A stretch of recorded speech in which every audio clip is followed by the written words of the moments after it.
So the name of chapter should be dilute solution because all the laws that are valid here is for dilute solution. Dilute के लिए valid है. It's similar to like imagine करें आप कि जैसे हम लोगों ने पढ़ा था ideal gas पढ़ा था, तो ideal gas में जो laws थे basically वो तभी valid हैं जब वो gases ideally behave करता था. एंड आइडियली बिहेव कराने का मतलब ये था हमारे पास कि जो नंबर ऑफ पार्टिकल्स होने चाहिए, नंबर ऑफ मोल्स होने चाहिए, दैट शुड बी लेस, और वी कैन से कि वॉल्यूम जब बहुत बड़ा हो, और जब हमारे पास दैट इज वॉल्यूम बड़ा हो कब पॉसिबल है, जब प्रेशर लो हो, टेम्परेचर ज्यादा हो, तो मॉलिक्यूल को हमें दूर करके रखना है. तो same thing again applies here. यदि मैं सोल्यूशन को, चूंकि आप दोनों अलग अलग तो नहीं कर सकते, लेकिन हम ये जरूर इमेजिन कर सकते हैं यदि वॉल्यूम हमने बहुत बड़ा कर दिया तो वहां पर क्या हो जाएगा. In that case the distance, internuclear distance or intermolecular distance between the solute would be very less, and that interaction would be lesser. तो वो ideally behave करना शुरू करेगा. So exactly the same line पे हमारी discussion है यहाँ पर, and so we are looking in that way. उस तरीके से हम लोग सोचने की कोशिश करेंगे. So first we'll define it कि सॉल्यूशन होता क्या है. सबसे पहला जो डिफिनेशन हमें इसमें ध्यान रखना होगा वो ये है कि solution is basically homogeneous mixture of two or more components. That is the first definition we need to remember, that a solution is nothing but a homogeneous mixture of two or more than two components. So number one हमें क्या लिखना है बच्चों, यहाँ पर ये ध्यान रखना है आपको कि whenever you are saying a solution, तो solution का मतलब ही है कि हमारा होगा ये. So definition would be like this. कुछ ऐसे हम लोग लिखेंगे इसको कि ये वाला हमारा definition में हमें ये लिखना है यहाँ पर कि it is homogeneous mixture of two or more components. Homogeneous mixture of two or more components. So when I say homogeneous mixture of two or more components, so that can essentially be, क्या होगा इसका मतलब यहाँ पर, so this component, these components may be solid liquid or liquid liquid liquid gas, कुछ भी हो सकता है. So how many combinations we can make, क्या क्या बन सकता है. Suppose हमने solid लिया, solid plus solid, solid plus liquid, then you can take solid plus gas. Then similarly we can have this liquid plus liquid, then liquid plus solid, then we have liquid plus gas, and then it is gas and gas and something, that kind of combinations we can take. अब यहाँ पर ये है कि ये component, this is very important aspect है, homogeneous होना चाहिए. यदि होमोजीनियस नहीं है तो फिर वो मिक्सचर हमारा सोल्यूशन नहीं है. सो प्लीज यहाँ पे ध्यान रखना है. Now it is when I have stated, जैसे अर्जुन आपने बोला था अभी कि ये सॉल्वेंट और सोल्यूट होना चाहिए. So what is meaning of solvent and solute? What is your idea of solvent and solute? ये सॉल्यूट और सॉल्वेंट होता क्या है? The solute is something which is present in the less quantity, and a Okay. solvent is the substance which is present in more quantity compared to this. Okay, perfect, चलो very good. अब जरा सोचते हैं इसके, आपने जो बोला है मैं उसी चीज को एक थॉट के साथ मैं आगे बढ़ने की कोशिश कर रहा हूँ. And then I am putting a situation, एक सिचुएशन आपके सामने मैं प्रेजेंट करता हूँ. And then you have to decide whether this definition is valid और need to be modified. Number one, एक सिचुएशन ये है जो मैंने यहाँ पे लिख रखा है. इनफैक्ट जब हम जूस की शॉप पे जाते हैं तो वहां पर क्या करते हैं कि बहुत जगहों, जो जैसे जो भी साइट्रस फ्रूट्स होता है उसका जब आप जूस लेते हो तो उसमें वो they often add sugar syrup add करते हैं वो उसमें. And that sugar syrup is basically 68% लिखा हुआ होता है उसके ऊपर. How much it is? 68%. What is meaning of 68%? 68% sugar syrup, that means what? Sir मतलब अगर हम उस सिरप का 100 ग्राम लें तो उसमें 68 ग्राम शुगर होएगा. 68 ग्राम शुगर होगा. और जब 68 ग्राम शुगर है और मतलब 32 ग्राम हमने वाटर ले रखा है, फाइन. तो इसमें सोल्यूट कौन सा होना चाहिए, सॉल्वेंट कौन सा होना चाहिए? सर मेरी डेफिनेशन के हिसाब से इसमें सॉल्यूट वाटर होना चाहिए और सॉल्वेंट 68 होना हाँ चाहिए, शुगर होना चाहिए. हाँ हाँ हाँ हाँ. So but that is not the case, therefore we have to define it or modify the definition. थोड़ा सा हमें इसमें modify करना पड़ेगा definition. And the definition is again very simple. यानी कहने का ये मतलब है इसमें कि this is defined, solvent and solute जो हम लोग बात करते हैं ये इस बात पर defined होता है कि उसका फेज कैसा है, in what phase they are present. यदि हमारे पास जब हम बात कर रहे होते हैं इसमें फेज ऑफ सल्यूट और सॉल्वेंट दोनों सेम है या दोनों डिफरेंट है, and so when we have got this one, suppose जैसे हमने कहा सॉल्यूशन है, ये सॉल्यूट और सॉल्वेंट लिखा मैंने यहाँ पर, so this is on the basis of phase and second on the basis of quantity. This quantity is defined only phase is same. जब फेज सेम होगा तभी ये डिफिनेशन वैलिड है, otherwise this is not a valid definition. Now further to add to this, हमने इसमें ये ध्यान रखना है यहाँ पर कि सपोज जैसे मैंने कहा कि भाई ये शुगर है, तो शुगर और हमने जो पहला डिफिनेशन लिखा है on the basis of phase, तो शुगर का इसमें क्या है, शुगर इज सॉलिड, H2O में लिया हमने, H2O कैसा है, लिक्विड, तो यहाँ से बनेगा क्या, शुगर सोल्यूशन। जैसे हमने यहीं पे कहा कि 68 ग्राम शुगर है, 32 ग्राम H2O है, तो यदि हमने इन दोनों को मिक्स कर दिया, so what we have got sugar solution aqueous बन गया हमारे पास। And when we have this sugar solution aqueous हमारा बना है, सो इन दैट केस इसका मतलब इसका स्टेट कौन सा है, लिक्विड है, तो ये लिक्विड, ये सॉलिड, ये लिक्विड, ये लिक्विड, एंड देयरफॉर हमारा डिफिनीशन है, this definition is stating that, ये डिफिनीशन ये कहता है कि the component whose phase is same as that of the solution is called solvent. What is solvent? Solvent is one whose phase is same as that of the solution. So here it is, sugar was in solid state, H2O was in liquid, solution is in liquid, so liquid and liquid are there matching, and so here we can say sugar should be, sorry, this is water जो हमारे पास है वो हमारा क्या हो गया, solvent हो गया। Got the point? सर एक डाउट है बोलो सर 68%। ना कि further, so once we have defined this solvent and solute, now we are just having the idea about this method of expressing concentration। ये concentration को हम लोग कैसे express करेंगे उसी के बारे में हम लोग बात करते हैं। So let us summarize जो भी हमने discussion किया है कि जब हमारे पास phase different होगा, तो phase different है, जिसका phase same है, solution के phase से match कर रहा है, वो solvent है। और जब हमारे पास phase same हो तो उस केस में क्या हो जाएगा, इन दैट केस जो आपने बोला था अर्जुन कि इसमें जिसका अमाउंट ज्यादा है वो सॉल्वेंट, जिसका अमाउंट कम है वो सोल्यूट बन जाएगा, right. And so here it is, suppose जैसे मान लो हमने वाटर लिया और इथेनॉल ले लिया, तो जो भी ज्यादा होगा वही हमारा सॉल्वेंट हो गया। So there is no as such कि उसमें कोई बाउंड्री, मान लो हमने 50 ml ले लिया तो जिसको मर्जी आप मान लो। So what will be doing is, यहाँ पर हम लोग जो हम लोग ऐसा करने वाले हैं कि जो ए सबस्क्रिप्ट है, that A would be used for solvent and subscript B would be used for solute. Solute के लिए हम लोग बी का यूज करेंगे और सॉल्वेंट के लिए ए का यूज करेंगे। Now coming two methods of expressing concentration, so when आई से मेथड्स ऑफ एक्सप्रेसिंग कंसंट्रेशन, इसमें क्या क्या चीजें आने वाली हैं यहाँ पर ये समझना। दो दिस इज क्वाइट नोन और हम ऑलरेडी हम लोग पढ़ चुके हैं एट 11th, इन 11th ऑल्सो हम लोग इसमें काफी डिटेल में आप लोगों ने पढ़ा होगा, लाइक मोलारिटी है, परसेंटेज है, मोल फ्रैक्शन है and all that. So here we don't need as such, बहुत ज्यादा हमें डिटेल में नहीं चाहिए, लेकिन फिर भी we are doing it, just एक बार क्विकली रिव्यू कर लेते हैं जो भी हमने पढ़ा हुआ है। हाँ सर Now it आपने is- ऊपर एक चीज देखी थी उसमें डाउट है। बोलो। सर आपने शुगर सोल्यूशन के साइड में क्या लिखा था वो अच्छे से समझ नहीं आया, उस साइड में लिखा हुआ। एक मिनट रुको,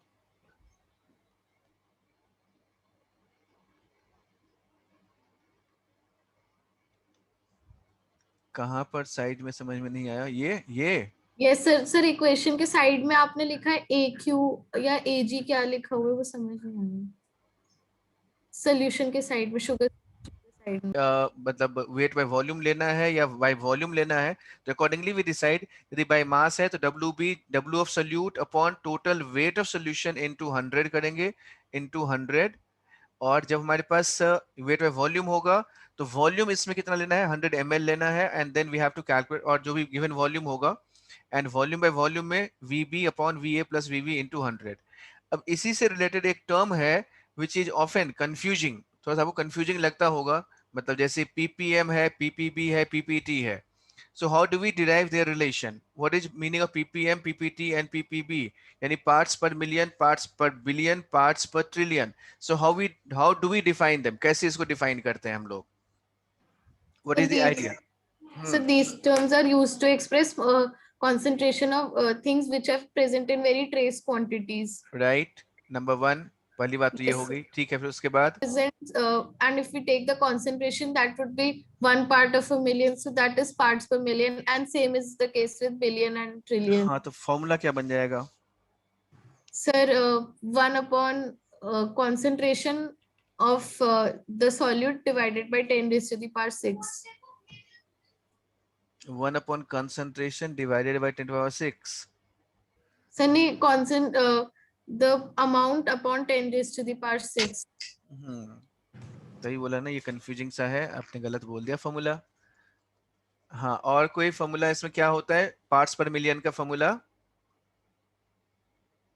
Sir, weight of solute upon weight of solution into 10 raised to power 6.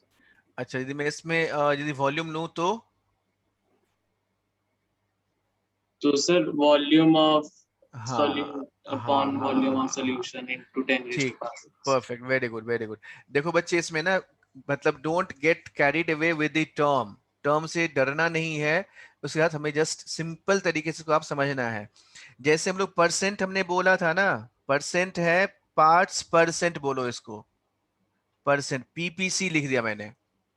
If I right Yes, sir. Parts पर सेंट मतलब पार्ट्स पर 100, Yes, sir. तो फॉर्मूला क्या बन गया? Wait given weight by total weight into 100। तो मैंने बोला पार्ट्स पर मिलियन, तो क्या फॉर्मूला बन जाएगा?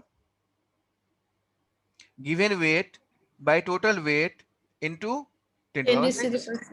That is it. यानी परसेंट का ही एक्सटेंशन है, यानी पीपीएम हो जाएगा, पीपीबी हो जाएगा, पीपीटी हो जाएगा, as simple as that, isn't it? Yes, sir. तो हमें क्या करना है, इसमें 100 को हटा करके जब हमारे पास मिलियन आएगा तो मिलियन लगा देना है, जब बिलियन आएगा तो बिलियन लगा देना है, ट्रिलियन आएगा तो ट्रिलियन लगा देना है। So that way we can easily derive, and so here it can be derived for anyone, यानी सोल्यूट के लिए भी हम कर सकते हैं और सॉल्वेंट के लिए भी बोल सकते हैं। सो सपोज मुझे पीपीएम फॉर सोल्यूट लिखना है, पीपीएम फॉर सोल्यूट मैं लिखूं यहाँ पर, सो पीपीएम फॉर सोल्यूट यानी हमने बी के लिए लिखा है यहाँ पर। So for that in terms of weight by mass, तो W B upon W total into 10 to the power 6, and therefore यहाँ से हम लोग एक छोटा सा प्रश्न ले सकते हैं इसमें। सपोज मैंने एक क्वेश्चन दिया आपके सामने में, वो ये है, and the question is like this, कुछ इस तरह का है कि percentage of CHCl3 in a contaminated water, contaminated, Sir, हाँ, sir, water sample, पीपीएम और पीपीबी और पीपीटी मतलब ज्यादातर जर्म्स की कॉन्सेंट्रेशन के लिए यूज होता है ना? नहीं, not for germs, this is all in all situation जहां पर कंसंट्रेशन काफी अमाउंट काफी कम है, उसके लिए हम लोग पीपीएम या पीपीबी या पीपीटी का उपयोग करते हैं। जैसे कहने का ये मतलब है कि जैसे हमने अभी वही लिखा, अभी percentage of CHCl3 in a contaminated H2O sample would be as, sample age 0.001, express this in ppm, express this in ppm, ठीक। And the question you have asked, I am just coming to that part also, जो आपने question query आपने ये किया है। So the query is this कि आपने ये कहा है कि इसमें कब हम यूज करते हैं, तो ये बहुत ही सीधी सी बात है। सपोज व्हाइल गोइंग टू, अब तो खैर मतलब शॉपिंग सेंटर्स बने हुए होते हैं and we are just picking the bags and just taking it out. Otherwise यदि मैं एक सिंपल परचून की दुकान की जिसकी हम लोग बात करते हैं, या घर के आसपास में जो स्टोर है उसकी हम लोग बात करते हैं, तो जब कभी चीनी लेने के लिए गए, तो चीनी लेने के लिए गए तो आप उसको क्या बोलते हैं? आप बोलते हैं 250 ग्राम या 100 ग्राम या किलोग्राम, किलोग्राम में हम लोग एक्सप्रेस करते हैं। यदि मैं उसको बोलूं कि भाई 1 मिलियन मिलीग्राम देना चीनी, कितना? 1 मिलियन मिलीग्राम, तो दुकानदार क्या करेगा फिर? What do you think? Sir मतलब यूनिट अप्रोप्रिएट नहीं होगी तो उसमें वो समझ नहीं पाएगा, वो ढंग से आपको रिस्पॉन्ड नहीं कर पाएगा, या फिर आपको Yes, डांट के भगा देगा, गुस्सा वाला होगा तो। ठीक है, बड़ा पढ़ा लिखा आता है। सो द पॉइंट इज, जैसे ऐसे ही जब कभी भी कंसंट्रेशन बहुत ही कम हो, बहुत ही कम हो, बहुत ही कम हो, मैंने कहा सपोज ये 0.0001 ग्राम 1 ग्राम है, अब 0.0001 ग्राम बोलने में, सुनने में, समझने में भी दिमाग में मतलब ठीक से बैठता नहीं है। So we use this in ppm, हम लोग यूज करते हैं, right? So just calculate this one. Percentage of CHCl3 in a contaminated water sample is 0.0001 है, express this in ppm, कितना हो जाएगा? okay. Question is what? So ppm would be equal to percentage into 10 to the power 4. That comes out to be कितना हो गया? ये वाला देखो 0.001 है, इसको 10 to the power 4 से मल्टीप्लाई कर दो तो कितना हो जाएगा? 100 होगा या 10 आएगा?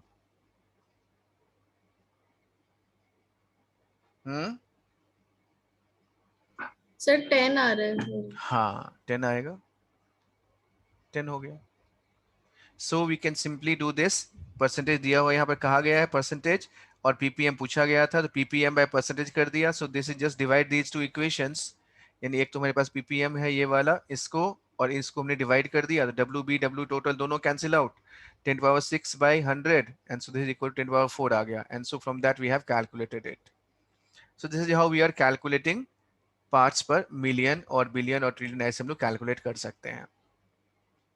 Next term that comes is mole fraction. So when it comes to mole fraction, so as the name suggests, नाम में ही इसमें छुपा हुआ है, and it is stating like that कि ये कहता है mole fraction, यानी fraction of mole। क्या है ये? Fraction of mole है, and when I say fraction of mole, that means what?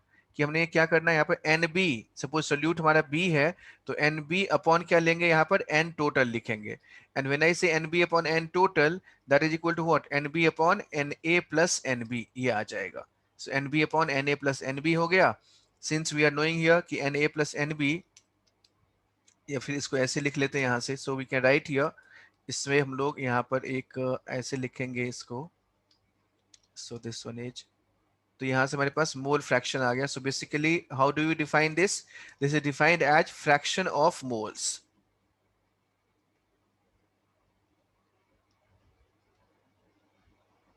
So this is fraction of moles, and therefore we can say here कि हमारे पास NB by N total हमने लिखा है यहाँ पर। So if I write this NB, मतलब यहाँ पर हमने जो लिखा है NB by NT, this is called, express करते हैं हम लोग इसको XB से रिप्रेजेंट करते हैं, ये XB हो गया। सिमिलरली यदि मैं XB plus XA लिखूं तो क्या हो जाएगा? XB plus XA would be equal to what? Definitely NB 1 हो जाएगा, यानी sum of the mole fraction of all the components present in a solution would be equal to 1 के बराबर होगा। जितने भी components हैं, यदि उन सब के mole fractions को हम लोग ऐड कर दें तो हमारे पास क्या आ जाएगा? 1 आ जाएगा। And so this is the formula that we have to use, ये हमें इन जनरल फॉर्मूला याद रखना है। तो यदि मैं कहूँ कि भाई सोल्यूट कितना हो जाएगा, तो 1 माइनस एक्स ए हो जाएगा, या एक्स ए कितना होगा तो 1 माइनस एक्स बी हो जाएगा।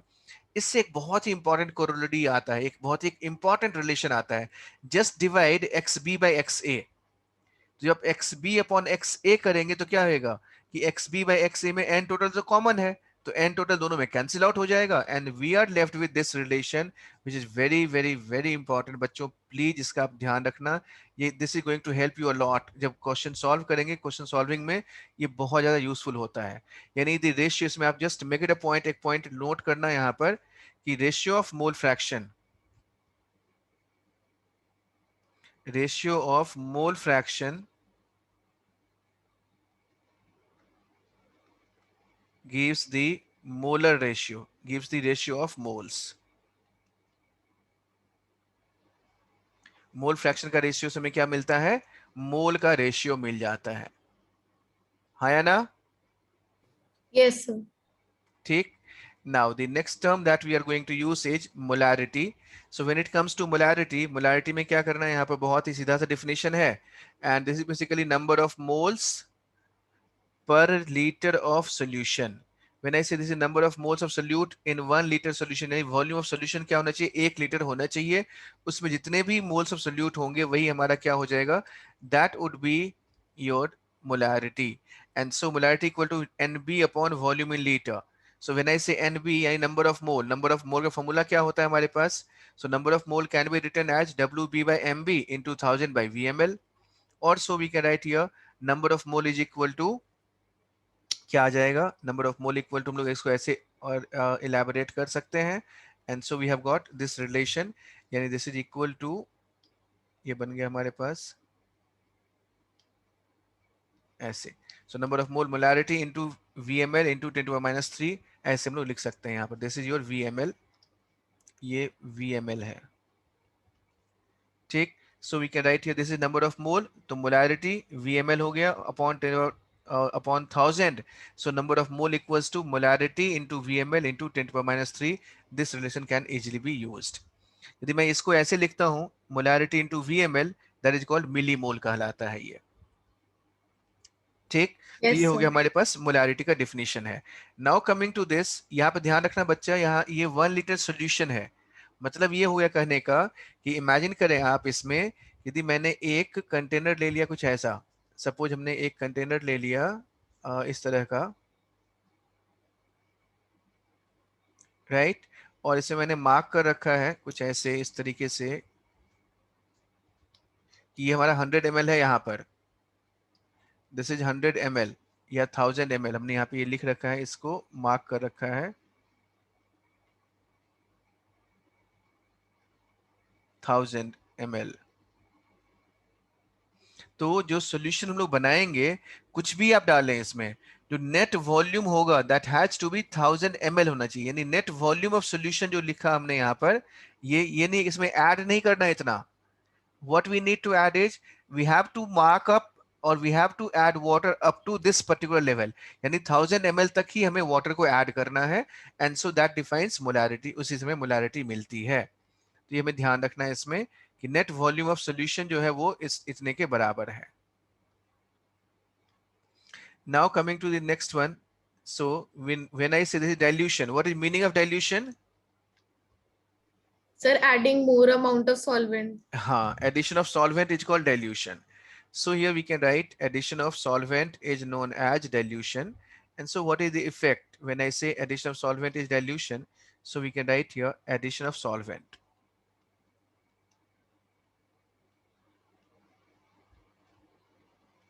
So when a solvent is added, so in this formula ध्यान से देखो क्या क्या बढ़ेगा, यहाँ से क्या चीज अंतर होंगी, क्या इसमें सोल्यूट का कोई नंबर ऑफ मोल चेंज होगा क्या? No, sir.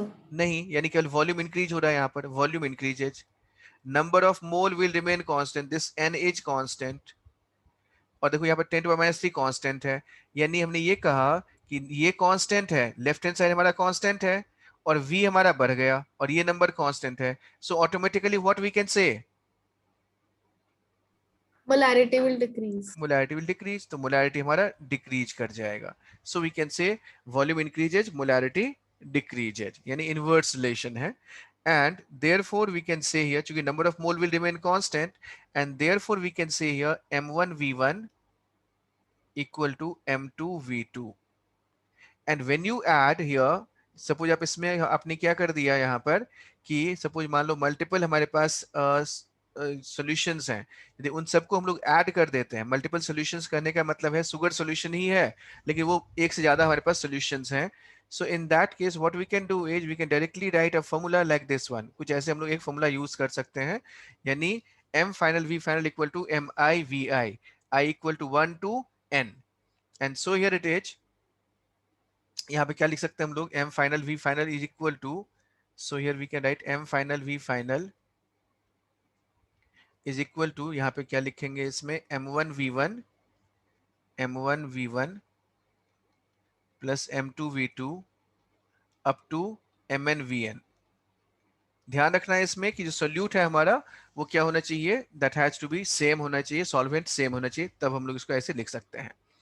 नाउ एक छोटा सा क्वेश्चन है इसके ऊपर बेस्ड, थोड़ा सा ट्रिकी है बट देखिए इट इज क्वाइट कॉमन है, ऑलरेडी सबने पढ़ाई होता है वैसे इसको, बट स्टिल चेक करके देखते हैं। क्वेश्चन इज स्टेटिंग लाइक दिस, कुछ ऐसा ये स्टेटमेंट है इस क्वेश्चन का कि इसमें जो कहा गया है आपसे वो ऐसे कहा गया है कि हमने 49% H2SO4 बाय मास ले रखा है हमने, and this is basically used to इसका स्पेसिफिक ग्रेविटी है 1.2, so calculate its molarity. Molarity कितना हो जाएगा? 49% H2SO4 by mass, specific gravity equal to 1.2, so we have to find its molarity. How much will be its molarity? देखते हैं यहाँ पर. So when I say density, so in this case this specific gravity is used basically, and this is also a density ही है ये वाला. तो density क्यों है और कैसे है, let us see at that part. So when I say specific gravity, this is in fact kind of density, relative density जो आपने बोला है अभी, बिल्कुल वही है. So when I say this is density, density in fact is something like this, कुछ ऐसे हम लोग करते हैं इसको. Density एक absolute है और दूसरा relative होता है, absolute, and another one is relative. When I say absolute density, that means इसका मतलब है this is always rho is given by mass per unit volume, यानी W by V ये आएगा. And when I say relative, relative में दो हैं, एक specific gravity हो गया जो हमने अभी यहाँ पे यूज किया हुआ है, और दूसरा है vapor density. So this is a specific gravity is basically what? A specific gravity is basically rho of substance upon rho of H2O. तो क्या होगा यहाँ पर, rho of substance by rho of H2O, therefore we can say कि दोनों का जो unit होगा वो यूनिट क्या हो जाएगा, कैंसिल आउट हो जाएगा. जबकि यहाँ पर ये वाला देयरफॉर दिस इज बेसिकली रो ही रहेगा, क्योंकि रो ऑफ H2O इज 1 ले लेते हैं हम लोग, तो यहाँ पर specific gravity is nothing but it's a relative density with respect to water, and so this can be assumed to be the density also. The Yes, sir. second one is vapor density. तो vapor density में क्या होता है, this is basically rho of gas upon rho of gas ले लिया upon rho of reference gas. तो Right. Normally जब इसको आप ये करते नहीं, हाइड्रोजन नहीं, रेफरेंस गैस, कोई भी रेफरेंस गैस हो सकता है. सो मोस्ट कॉमनली हाइड्रोजन को हम लोग रेफरेंस लेते हैं, क्योंकि हमारे पास रो ऑफ गैस जो होता है वो पीएम बाय आर टी होता है, रो बराबर होता है पीएम बाय आर टी. तो यहाँ से रिलेशन हमें ये मिल जाता है, यदि हमने हाइड्रोजन मान लिया तो vapour density equal to molar mass by 2 आ जाता है ये रिलेशन. तो ये दो तरह की डेंसिटी की हम लोग चर्चा करते हैं, एब्सोल्यूट और रिलेटिव. एंड रिलेटिव में स्पेसिफिक ग्रेविटी और वेपर डेंसिटी, तो प्लीज इसका ध्यान रखना आप लोग. Now so when I have taken this 49% H2SO4, अब हमें क्या करना है इसमें, करना यहाँ पे बहुत ही सीधी सी बात है कि हमने जैसे भी अर्जुन ने बोला भी था, so solution is very simple. यानी पहले क्या करेंगे, जब भी ऐसा कोई सिचुएशन हो, परसेंटेज दिया हुआ हो, आपको कुछ नहीं करना, 100 मान लो. So let us assume that weight of solution equal to WA plus WB equal to 100 gram. WA plus WB, WA plus WB कहने का मतलब total weight of solution is 100 ग्राम है. ठीक, तो यहाँ पे WB क्या हो, यानी वेट ऑफ H2SO4 इज 49 ग्राम दे रखा है. तो मोलैरिटी का फॉर्मूला में पुट कर दो. What is the formula for molarity? Molarity का फॉर्मूला हमने ये लिख रखा है यहाँ पर कि this is equal to molarity equal to WB by molar mass into 1000 by VmL. तो VmL ऑफ सॉल्यूशन है.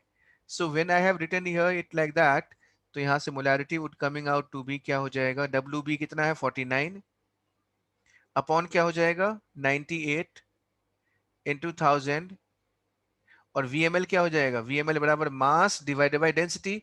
तो मास कितना है 100 है, और डेंसिटी कितना है, यहाँ पर नीचे में डेंसिटी आ गया, डेंसिटी इक्वल टू 1.2 था, यानी वही specific gravity. So 1.2 goes up, and therefore what we are left with, क्या आ गया, यहाँ से करके देखोगे तो ये आ जाएगा वैल्यू हमारे पास 49 है, ये वाला 2 आ गया, ये 10 है. सो 5 इंटू 1.2 6 बन गया हमारा आंसर. बच्चों देखो, अब इसी को आप ये सॉर्ट आउट करो. अभी जो वरुण तुमने बोला था फॉर्मूला, क्या बोला था आपने उसमें, परसेंटेज. देखो ये 49 क्या है, परसेंटेज. 1000 बाय 100 क्या आता है, ये 10 है. So percentage into 10 into a specific gravity upon molar mass.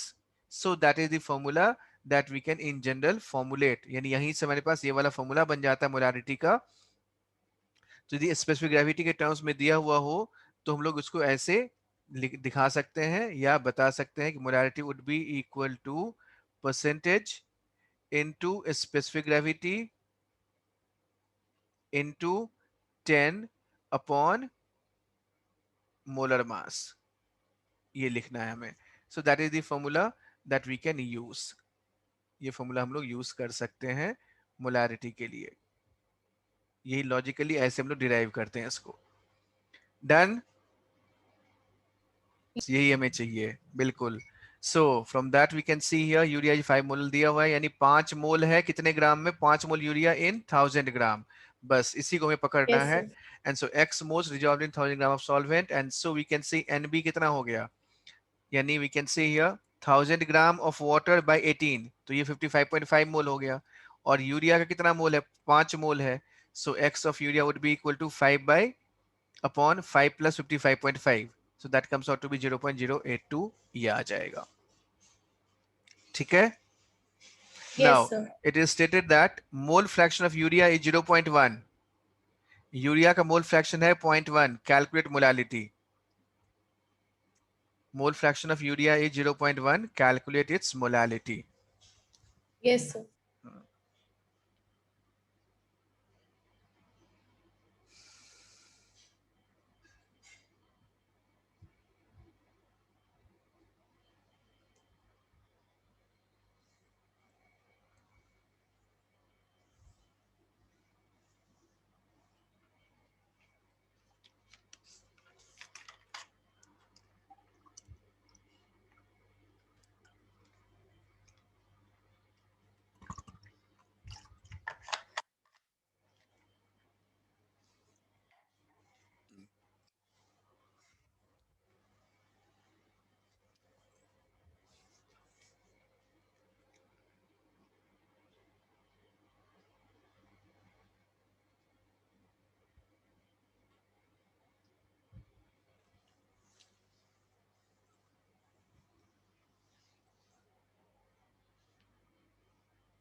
Sir, 1000/162.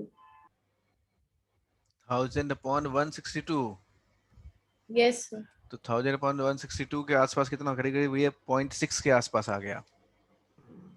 Yes, sir.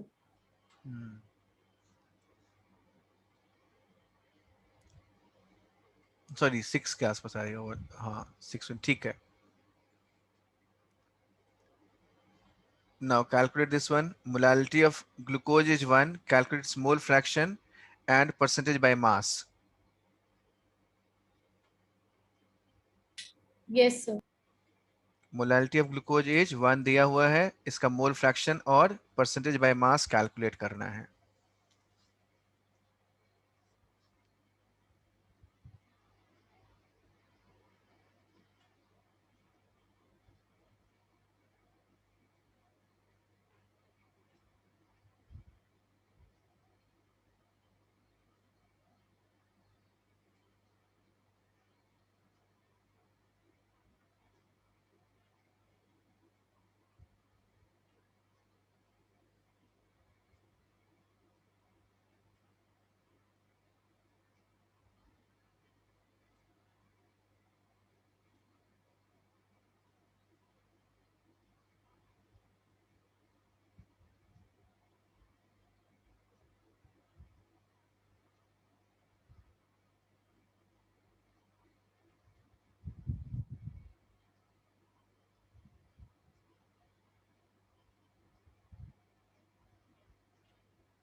Sir, Hmm. Sir mole fraction of glucose आ रहा है 1/56.5. 1/56.5। हाँ ठीक है। बिल्कुल सही है। तुमने क्या कर दिया इसमें? what we just have taken is again we have taken this is C6H12O6 ले लिया, NH2O ही 55.5 है, so this is mole fraction of glucose would be 1/56.5 which is equal to this much and percentage would be equal to 180। इसका एक मोल दिया हुआ है तो ये 180 हो गया। टोटल वेट कितना हो जाएगा? 1000 ग्राम मान लिया हमने, तो so that is equal to 1180 and so into 100 कर देंगे, so that comes out to be 15.25% इसका by mass आ गया, right? Yes, sir. So that's all about this method of concentration। बाकी normality और ये सब चीजें मतलब आती हैं, but that is again वो आपने already stoichiometry में पढ़ रखा होगा, so I'm not going to discuss here that idea।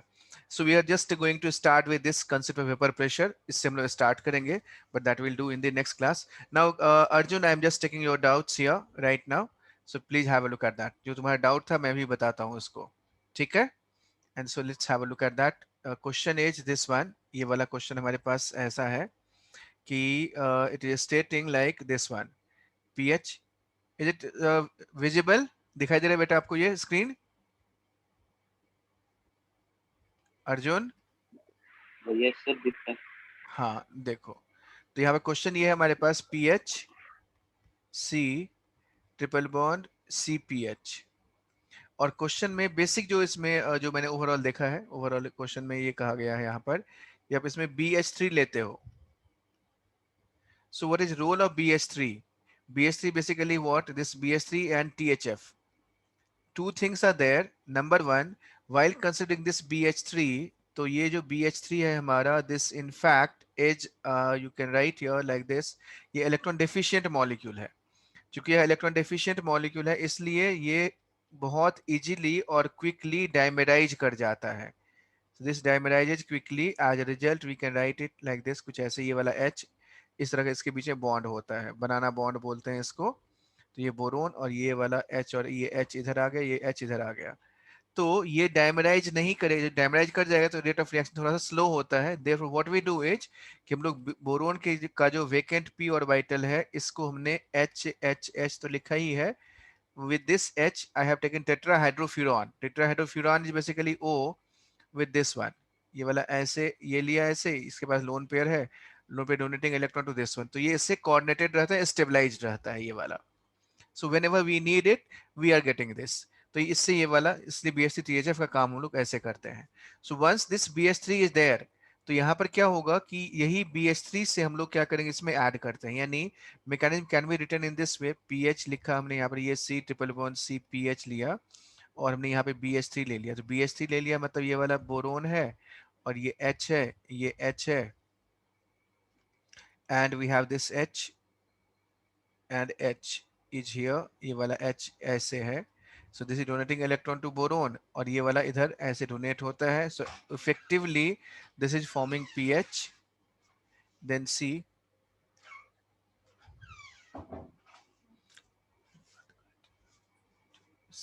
and then we have got this one, ये वाला H ऐसे हो गया, ये वाला, then boron,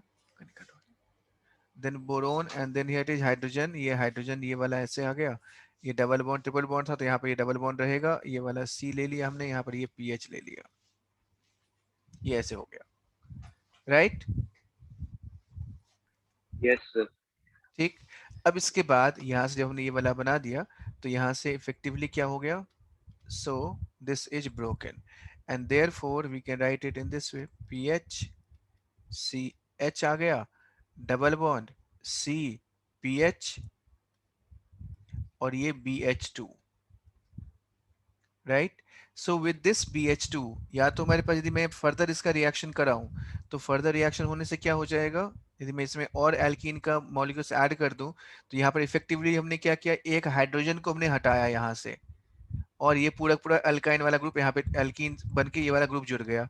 तो वैसे ही यहाँ पर हम लोग जब और बाकी दोनों हाइड्रोजन को भी हटा देंगे तो ये कुछ ऐसा बन जाएगा, PH CH double bond C and then this is pH and then here it is whole thrice B।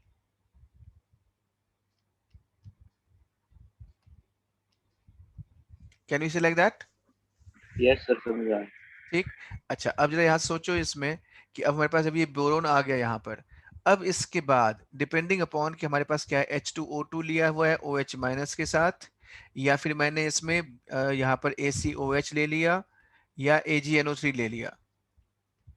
जब आप H2O2 OH लेते हो तो यहाँ पर ये बोरोन हटता है और ये OH यहाँ पे जुड़ जाएगा। ठीक।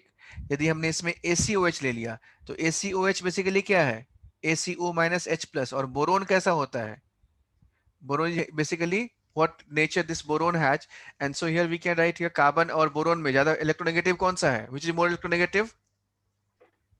कार्बन। कार्बन मोर इलेक्ट्रोनेगेटिव है, तो नेगेटिव चार्ज कहाँ पर जाएगा, कार्बन पे जाएगा। तो कार्बन के पास माइनस आ गया, तो जब कार्बन के पास माइनस होगा तो ये वाला यदि H प्लस ACO माइनस है, ये H प्लस है, तो क्या हो जाएगा, H plus can easily be going there. Though the mechanism is not exactly ionic mechanism नहीं है, लेकिन हम लोग ऐसे प्रेडिक्ट कर सकते हैं इसका कि यहाँ पर ये H प्लस जो है वो इस कार्बन के पास पहुंच जाता है। यानी क्या बन जाएगा यहाँ पर PH CH double bond CPH और ये H, ये बन गया।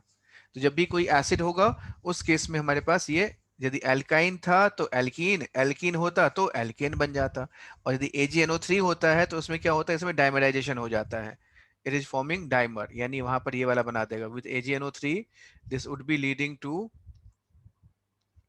AgNO3 के साथ ये कुछ ऐसा बन जाएगा PH CH double bond CPH, then again फिर यहाँ से जोड़ दो ऐसे ही, तो ये वाला C के साथ ये PH जुड़ गया डबल बॉन्ड, फिर हमारे पास ये C, ये H और ये PH, डाइमर फॉर्म हो गया यहाँ पर। So with AgNO3 dimerization is there, with H2O2 में OH माइनस आ जाता है, और जब हमारे पास ये ACOH हो तो एसिड बन जाएगा। Hope that is clear. Sir आपने मतलब ये सबसे पहले ऊपर जो BH3THF ऐड किया, ये हमारी हाइड्रोबोरेशन, ठीक है। हाँ हाँ हाँ, हाइड्रोबोरेशन हो गया यहाँ पर, 4 मेंबर साइक्लिक ट्रांजिशन स्टेट बन गया, 4 MCTS बन गया। हाँ जी सर, ये समझ आ गया पूरा। फिर हाँ हमने ये तीन हमने वो एल्काइल ग्रुप भी लगा दिए हमने साथ में, हाँ मतलब नॉट एग्जैक्टली एल्काइल बट हमने लगा दिए जो हाँ, ये हमने वाला किया ग्रुप, था। यही वाला ग्रुप, हाँ हाँ हाँ जी, ये ग्रुप हमने 3 लगा दिए। हाँ उसके बाद हमारे को जो पढ़ाया हुआ था ना, वो हमको हाँ सिर्फ H2O2 इन बेसिक मीडियम पढ़ाया था कि ये ऑक्सीडेशन होती है। हाँ हाँ हाँ हाँ हाँ, हाँ, वो मैंने इनफैक्ट, एक्चुअली कभी, हाँ जी, ACOH मैंने कभी पढ़ा नहीं था, AgNO3 कभी पढ़ा नहीं था, हाँ मेरे को हाँ पता नहीं था ये हाँ करते गए। हाँ, उसमें एक और खूबी की बात है, देखो इसका भी मैकेनिज्म एक सिंगल स्टेप में नहीं होता, ये ऐसे दिखाई दे रहा है ऐसे, बट एक्चुअली ये यस एक, सर, वो मैकेनिज्म तो पता है मेरे को, मैं हाँ पता है, मैंने करा हुआ है वो। हाँ, R3B वाला जो किया होगा वहां पर OH हाँ माइनस जी का। हाँ, हाँ हाँ ठीक जी ठीक हाँ जी। ठीक। हाँ, तो इस ACOH ये वाला एल्केन, मतलब यहाँ पर एक हाइड्रोजन आ जाएगा, और जब AgNO3 होता है तो उसमें डायमेराइजेशन हो जाता है। ठीक है, ओके सर, ठीक है सर, थैंक चलो। यू। हाँ, और भी कोई डाउट्स हो तो यू कैन जस्ट इजीली आप भेज देना, तो क्लास के बाद हम लोग थोड़ा थोड़ा करके डिस्कशन कर लिया करेंगे, राइट? Okay okay. चलो, thank you very much, okay bye bye sir बच्चों। हाँ सर वो मुझे पूछना था, मैं 11th का मतलब जल्दी कैसे कवर